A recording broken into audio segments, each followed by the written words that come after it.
नमस्कार दोस्तों, मैं आर के भार्गव राजगुरु एकेडमी में आपका स्वागत करता हूं। साथियों, आज मैंने विशेषण से जुड़े 30 प्रश्नों का संग्रह किया है। यह ऐसे प्रश्न हैं जिनसे आपका विशेषण नामक टॉपिक पूरी तरीके से क्लियर हो जाएगा। तो साथियों, इन 30 प्रश्नों को आप ढंग से समझें और अपने सुझाव कमेंट्स बॉक्स में दें। यदि अभी तक आपने मेरे चैनल को सब्सक्राइब नहीं किया है तो कृपया इस चैनल को सब्सक्राइब कर लेवें। तो इन 30 प्रश्नों में हमारा पहला प्रश्न जो है उस पर हम चर्चा करते हैं। हमारा पहला प्रश्न है, संज्ञा या सर्वनाम की विशेषता बतलाने वाले शब्द क्या कहलाते हैं? तो संज्ञा या जो सर्वनाम की विशेषता बतलाते हैं उन्हें हम विशेषण कहते हैं। जैसे हम एक उदाहरण लेते हैं, लड़का। ये संज्ञा है और जातिवाचक संज्ञा है। अब अगर इसके आगे हम लगा दें अच्छा, तो ये लड़के की विशेषता बता रहा है, इसलिए लड़का जातिवाचक संज्ञा हो गई और ये अच्छा जो है ये विशेषण हो गया। इसी तरीके से यदि हम उदाहरण ले लड़की, तो ये जातिवाचक संज्ञा है और यदि इसके आगे हमने लगा दिया अच्छी, तो ये लड़की की विशेषता बता रहा है, तो ये अच्छी जो है ये विशेषण की श्रेणी में आएगा। इसके आगे दूसरा प्रश्न हमारा है, विशेषण की विशेषता बताने वाले शब्द क्या कहलाते हैं? ऑप्शन है विशेष्य, प्रविशेषण, उद्देश्य और विधेय। विशेषण की विशेषता बतलाने वाले जो शब्द हैं वह प्रविशेषण कहलाते हैं। जैसे हमने अभी एक उदाहरण लिया था, लड़का।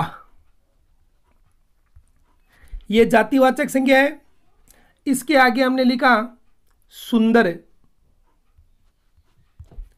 ये हमारा विशेषण हो गया। और अगर इसे सुंदर लड़का इसके आगे मैं लिख दूं बहुत सुंदर लड़का, तो ये जातिवाचक संज्ञा हो गई, ये विशेषण हो गया। और ये जो बहुत है यह प्रविशेषण है। तो सविशेषण की विशेषता बतलाने वाले जो शब्द होते हैं वो प्रविशेषण कहलाते हैं। प्रश्न नंबर 3 है, जिन संज्ञा या सर्वनाम शब्दों की विशेषता बतलाई जाए उन्हें क्या कहा जाता है? हमारे ऑप्शन है विशेषण, प्रविशेषण, विशेष्य और विधेय। तो जो चाहे संज्ञा हो चाहे सर्वनाम हो, जिनकी विशेषता बताई जाए वो विशेष्य कहलाते हैं। हम मोटे तौर पर यह कह सकते हैं कि संज्ञा या सर्वनाम ही विशेष्य होते हैं। जैसे उदाहरण लेते हैं हम, राम सुंदर लड़का है। तो राम सुंदर लड़का है, लड़का हो गया जातिवाचक संज्ञा, सुंदर हो गया उसका विशेषण और राम हो गया व्यक्तिवाचक संज्ञा।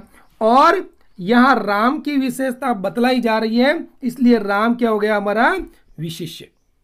तो संज्ञा या सर्वनाम की विशेषता बताई जाए वो विशेष्य होता है। अर्थात हम ये कह सकते हैं कि संज्ञा और सर्वनाम ही विशेष्य होते हैं। नेक्स्ट प्रश्न है हमारा, विशेषण की अवस्था को कितने भागों में बांटा गया है? तो विशेषण की जो अवस्थाएं हैं उनके ऑप्शन है 2, 3, 4 और 5। तो विशेषण की जो अवस्था है वो अवस्थाएं होती है 3। कौन कौन सी? मूलावस्था, उत्तरावस्था 2 और तीसरा है उत्तमावस्था। ये हमारी 3 अवस्थाएं हो गई विशेषण की। अब हम इनकी पहचान कैसे करेंगे? जैसे उदाहरण लेते हैं, राम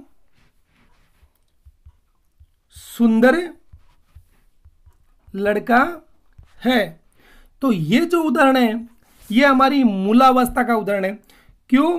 क्योंकि राम की किसी के साथ तुलना नहीं की जा रही है। इसका मतलब ये हुआ कि मूलावस्था में तुलना का अभाव रहेगा, मूल रहेगी वो बात, उसमें तुलना का क्या रहेगा? अभाव रहेगा। दूसरी हमारी अवस्था हो गई उत्तरावस्था। अब उत्तरावस्था में क्या रहेगी? तुलना रहेगी, लेकिन दो में तुलना का भाव रहेगा। जैसे राम श्याम से सुंदर लड़का है, तो राम और श्याम में क्या हो रही है? तुलना हो रही है, और दो संज्ञाओं में तुलना हो रही है, इसलिए ये हमारा उत्तरावस्था का उदाहरण माना जाएगा। तीसरी हमारी विशेष अवस्था होती है उत्तमावस्था। उत्तमावस्था का मतलब हो गया ये उत्तम होती है, अर्थात ये सबसे श्रेष्ठ होती है। इसका मतलब ये हो गया कि इसमें दो से अधिक तुलना का भाव रहेगा। जैसे उदाहरण लेते हैं, राम सबसे सुंदर लड़का है, तो राम सबसे सुंदर। अब सबसे का मतलब ये हो गया कि यहाँ पर 5, 10, 20 जितने भी लोग खड़े हैं उन सबसे अधिक सुंदर राम ही है। तो विशेषण की अवस्थाएं वो 3 प्रकार की होती है, मूलावस्था, उत्तरावस्था और उत्तमावस्था। उसके बाद में प्रश्न नंबर 5 है, उत्कृष्ट शब्द में विशेषण की कौन सी अवस्था होती है? तो उत्कृष्ट शब्द में विशेषण की मूल अवस्था होती है। प्रश्न नंबर 6 है, श्रेष्ठ शब्द में विशेषण की कौन सी अवस्था होती है? तो श्रेष्ठ का मतलब हो गया सर्वश्रेष्ठ, सबसे श्रेष्ठ, इसलिए यह उत्तमावस्था का उदाहरण माना जाएगा। प्रश्न नंबर 7 है, दीर्घतर शब्द में विशेषण की किस अवस्था का बोध होता है? ऑप्शन है मूलावस्था, उत्तरावस्था और उत्तमावस्था। सीधी सी पहचान है दीर्घतर। देखो इसमें भी तर आया है और इसमें भी तर आया है, तो दीर्घतर जो है वो उत्तरावस्था का उदाहरण माना जाएगा, और जिसमें तम आएगा वह उत्तमावस्था का उदाहरण माना जाएगा। प्रश्न नंबर 8 है, लघुतम शब्द विशेषण की किस अवस्था का बोध करवाता है? 8 नंबर प्रश्न है। तो देखिए अभी हमने बात करी थी लघुतम में तम आया है और यहां भी तम ही है, तो उत्तमावस्था का उदाहरण माना जाएगा लघुतम। प्रश्न नंबर 9 है, श्याम बहुत सुंदर बालक है, उदाहरण में विशेष्य की पहचान कीजिए। ऑप्शन है बालक, श्याम, बहुत और सुंदर। तो ये हमारा उदाहरण था, श्याम बहुत सुंदर बालक है, ये सुंदर विशेषण है, बालक जातिवाचक संज्ञा है, बहुत प्रविशेषण है। अभी हमने बात करी थी कि विशेष्य संज्ञा और सर्वनामी होता है, ये रहा श्याम, तो ये विशेष्य हो गया। या हम ये भी कह सकते हैं कि कर्ता जो है वो विशेष्य कहलाता है। तो इसमें जो है श्याम की विशेषता बताई जा रही है, तो श्याम जो है वो हमारा क्या कहलाएगा? विशेष्य। उत्तर आ गया हमारा 9 नंबर प्रश्न का, ये रहा। प्रश्न नंबर 10 है, मूलतः विशेषण के कितने प्रकार माने जाते हैं? तो विशेषण के मूलतः 4 प्रकार माने जाते हैं, गुणवाचक विशेषण, संख्यावाचक विशेषण, परिमाणवाचक विशेषण और सार्वनामिक विशेषण। ये 4 जो प्रकार हैं विशेषण के माने जाते हैं। प्रश्न नंबर 11 है, जो शब्द किसी व्यक्ति या वस्तु के गुण, दोष, रंग, आकार, अवस्था, स्थिति, दशा, दिशा, स्वाद आदि का बोध कराए वे कहलाते हैं। तो वे जो हैं ऑप्शन है हमारे गुणवाचक, संख्यावाचक, परिमाणवाचक और सार्वनामिक विशेषण। इनमें से कौन से कहलाते हैं? तो वो गुणवाचक विशेषण कहलाते हैं। प्रश्न नंबर 12 है, निम्नलिखित में से कौन सा गुणवाचक विशेषण का उदाहरण है? ऑप्शन है दुगुना, बहुत, यह, पुराना। यानी गुणवाचक विशेषण का उदाहरण है तो दुगुना संख्या का बोध करवा रहे हैं, बहुत भी संख्या का बोध करवा रहे हैं, यह सर्वनाम है, और गुण क्या हो गया? पुराना। तो 12 नंबर प्रश्न का उत्तर हो गया पुराना, ऑप्शन नंबर 4। 13 नंबर प्रश्न है, किस क्रम में गुणवाचक विशेषण का उदाहरण है? ऑप्शन है बच्चों की त्वचा मुलायम होती है, उसने 5 मीटर कपड़ा खरीदा, उसके पास 4 पुस्तकें हैं, उस वृक्ष को मत काटो। तो गुणवाचक विशेषण जो है वो हमें उसकी गुण, दोष, रंग, दशा, दिशा, अवस्था, स्थिति इनका बोध करवाता है। तो हमारा उत्तर है बच्चों की त्वचा मुलायम होती है, ये उसका गुण है कि जो बच्चों की त्वचा है वो मुलायम होती है। तो गुणवाचक विशेषण का उदाहरण हो गया ऑप्शन नंबर 1। प्रश्न नंबर 14 है, विशेषण के कितने भेद माने जाते हैं? ये हमने दोबारा आ गया प्रश्न। विशेषण का जो भेद है वो 4 माने जाते हैं। अभी अभी हमने पढ़े कि वो 4 कौन से हैं? तो वो 4 है गुणवाचक विशेषण, संख्यावाचक विशेषण, परिमाणवाचक विशेषण और सार्वनामिक विशेषण। ये 4 जो विशेषण के भेद माने जाते हैं। प्रश्न नंबर 15 है, किस उदाहरण में निश्चित परिमाणवाचक विशेषण है? अब परिमाणवाचक जो विशेषण होते हैं ना वो 2 प्रकार के होते हैं, एक निश्चित और एक अनिश्चित। परिमाण को हम माप तोल सकते हैं, गिन नहीं सकते। तो हमारे पास में 4 ऑप्शन हैं, उनको पढ़ते हैं और पता लगाते हैं कि निश्चित परिमाणवाचक विशेषण कौन सा है। पहला है, 1 एकड़ जमीन में धान की फसल खड़ी है, कुछ आटा और मिलाओ, कोई व्यक्ति आया है, उस पंखे को साफ करो। तो निश्चित है और वो परिमाण है, यानी कि वो निश्चित संख्या का बोध करवाएगा जिसे हम माप और तोल सकते हैं। तो पहला ऑप्शन है 1 एकड़ जमीन में, यानी निश्चित संख्या 1 और एकड़ जमीन हम इसको माप तोल सकते हैं। कुछ आटा, हालांकि आटा को हम माप तोल सकते हैं लेकिन यहाँ कुछ आ गया, इसका मतलब ये अनिश्चित है।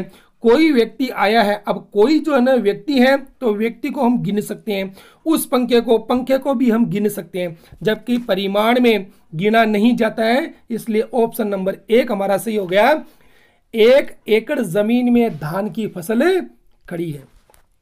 प्रश्न नंबर 16 है, मेरी कक्षा में छात्राएं पढ़ती है, तो ये जो छात्राएं हैं उनको हम गिन सकते हैं और बहुवचन भी है। तो मेरी कक्षा में 20 छात्राएं पढ़ती है, ये हमारे हो गया। और ये कौन सा हो गया? निश्चित संख्यावाचक। अब आप प्रश्न उठ रहा होगा कि सर 1 भी तो आया है, तो 1 जो है वो 1 का बोध कराएगा, जबकि यहाँ पर छात्राएं हैं वो बहुवचन है, इसलिए ये निश्चित संख्यावाचक विशेषण का उदाहरण माना जाएगा।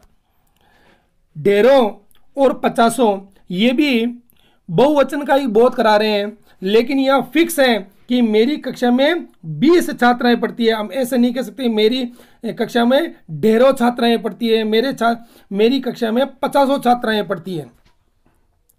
प्रश्न नंबर 17 है, दोनों खिलाड़ियों ने स्वर्ण पदक जीता। तो दोनों खिलाड़ियों को हम गिन सकते हैं और वो संख्या में कितनी है? 2 हैं। तो इसका मतलब वो निश्चित है और गिन सकते हैं। इसका मतलब ये हो गया कि ये निश्चित संख्यावाचक विशेषण का उदाहरण है और निश्चित संख्यावाचक विशेषण है हमारा ऑप्शन नंबर 1 में है।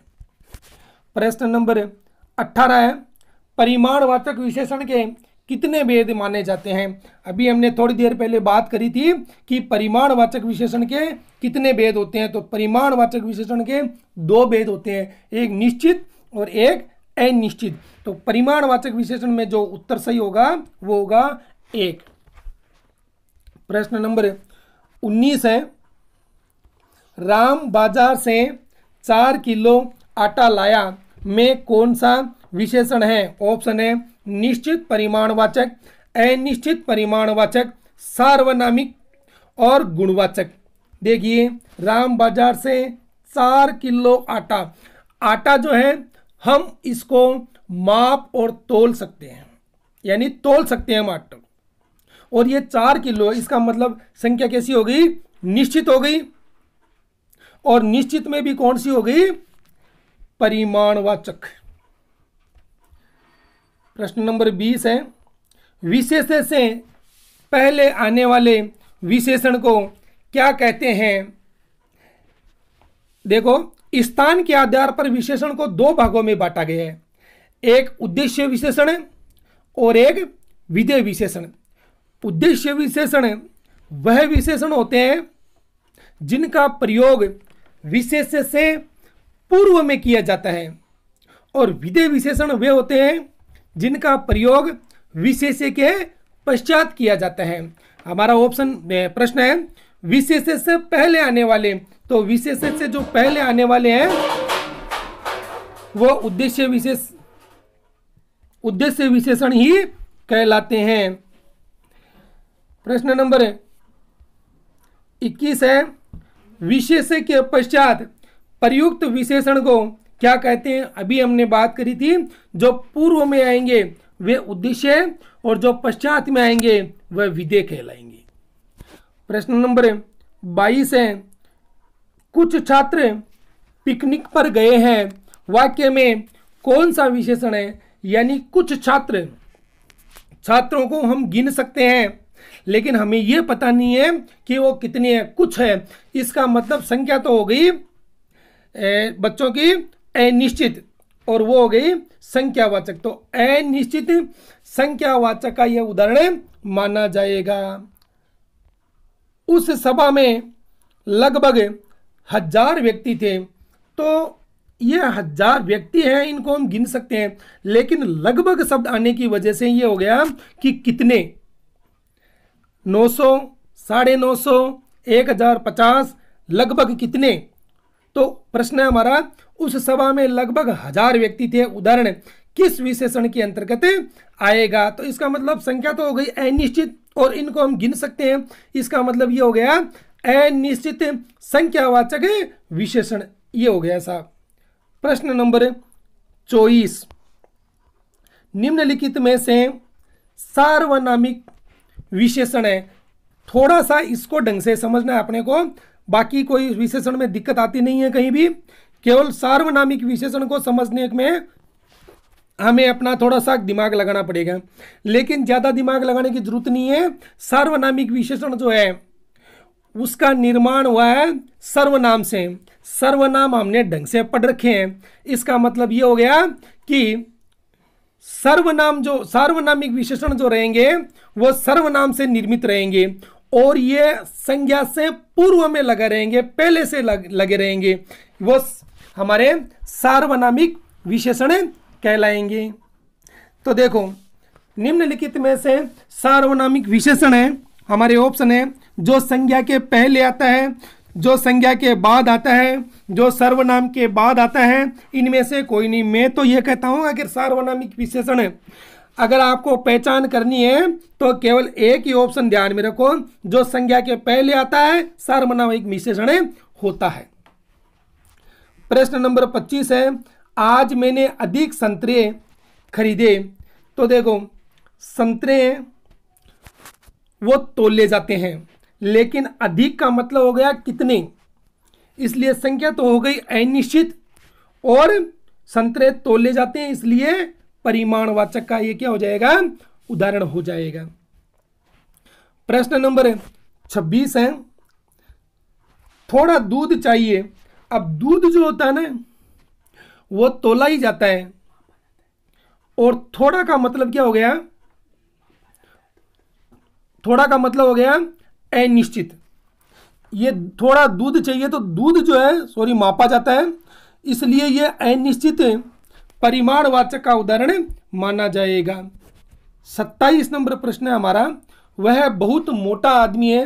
वाक्य में बहुत क्या है, तो वह जो है ये सर्वनाम हो गया, मोटा है विशेषण हो गया, जाति संज्ञा हो गई, और बचा हमारा बहुत।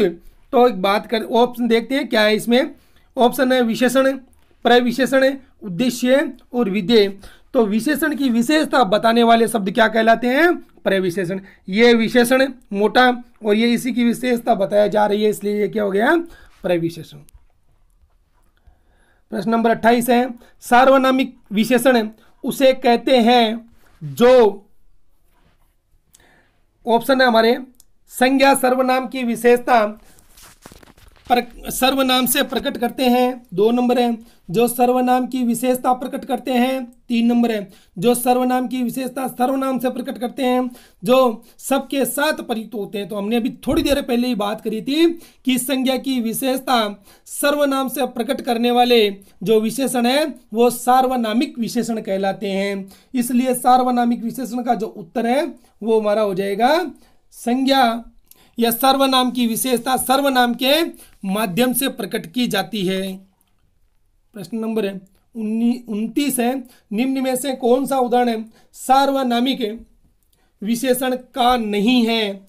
देखिए, यह लड़का बहुत होशियार है, लड़का, और ये सर्वनाम रहा, ये संज्ञा रही, जातिवाचक संज्ञा। वह खंबा, ये खंबा संज्ञा रही, और ये वह सर्वनाम। गेंद संज्ञा, सर्वनाम। यह बहुत चालाक है, ये विशेषण, ये प्रविशेषण, और यह है सर्वनाम। तो इसका उत्तर हो जाएगा सार्वनामिक विशेषण नहीं है, तो ये नहीं है। यह बहुत चालाक है, इसमें संज्ञा की विशेषता नहीं बताई जा रही है। अंतिम प्रश्न है, सार्वनामिक विशेषण का सही क्रमांक है, उसने मुझे बुलाया है, उस घर में मेरा मित्र रहता है, उसको कुछ दे दो, जो कल आया था वह मेरा भाई है। हमारा प्रश्न है सार्वनामिक विशेषण। सार्वनामिक विशेषण के 2-3 उदाहरण हमने देख लिए हैं और हमारे दिमाग में ये बात एकदम साफ भी हो गई है कि सार्वनामिक विशेषण वो होते हैं जो सर्वनाम के माध्यम से संज्ञा की विशेषता बताते हैं। आप बिल्कुल जानते हो, देखिए इसमें उसने मुझे बुलाया, तो इसमें संज्ञा नहीं है।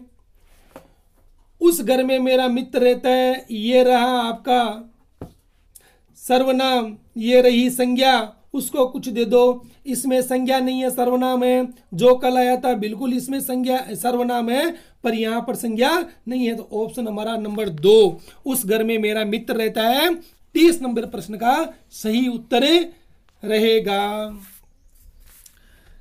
दोस्तों, आपने मेरा चैनल को अगर सब्सक्राइब नहीं किया है तो निवेदन करना चाहता हूं कि इस चैनल को सब्सक्राइब अवश्य कर लें। आपने समय निकालकर इन प्रश्नों को पढ़ा, इसके लिए मैं आपको धन्यवाद अर्पित करता रहूं। मैं आपकी सेवा में ऐसे वीडियो निरंतर रूप से लेकर आता रहूँगा। अगर मेरे द्वारा किया गया प्रयास आपको अच्छा लगे तो कमेंट्स बॉक्स में जाकर अवश्य मुझे प्रेरित करें। इसके लिए मैं आपको धन्यवाद देता हूँ। धन्यवाद।